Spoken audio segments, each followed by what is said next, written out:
ৰাতি হৈছিলে ৰাতি মানে এৰাউণ্ড 1 AM এনেকুৱা আৰু হেৰি সৰুজনী এই ভাগিন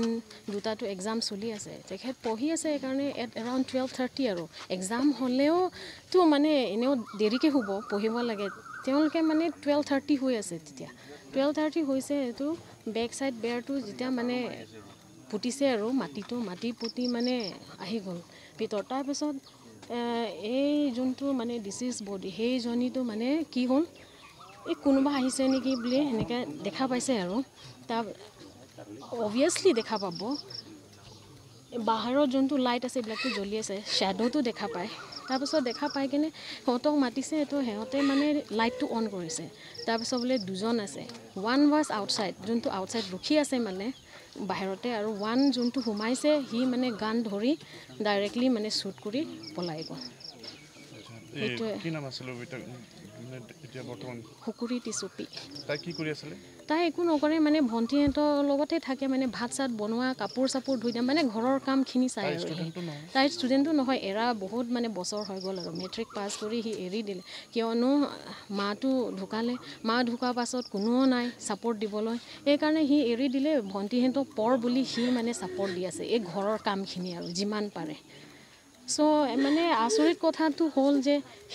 শ্বি is not any professional contractor বুলিও নহয় লাইক ভেৰি ফেমাছ আৰ্টিষ্ট বুলিওতো আমি ক'ব নোৱাৰোঁ এই ঘৰ very common girl so' sitting at home like that also' when somebody come and shoot in very bad way it's কি ক'ম আৰু আচৰিত কথা আৰু এইটোতো সন্দেহ ডাউট একোতো নাই ইমান দিন এনেকৈয়ে চলি আছে ঘৰ কাম কৰি আছে ভণ্টিহঁতক ছাপৰ্ট দি আছে সেইটোৱে আৰু তাৰ একো নাই ফোন চোন মানে কথা পতা এইবিলাকো নাই ফোন ইউজ কৰে হ'লেও মানে এইবিলাক ভিডিঅ' চিডিঅ' চাবলৈ আৰু না বেলেগ লগত কথা পাতিবলৈ সেইবোৰ এইবিলাকৰ নহয় আৰু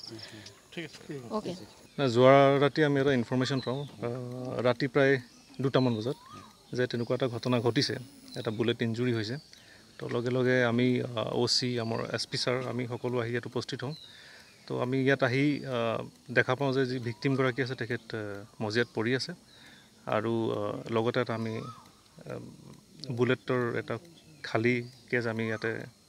ৰিকভাৰী কৰোঁ গতিকে এতিয়ালৈকে ইনভেষ্টিগেশ্যন চলি আছে প্ৰিলিমিনাৰী ইনভেষ্টিগেশ্যনৰ বিশেষ একো ক'ব নোৱাৰিম বাকী এইটোৱে ক'ব বিচাৰোঁ যে 3গৰাকী ইয়াতে তেওঁলোক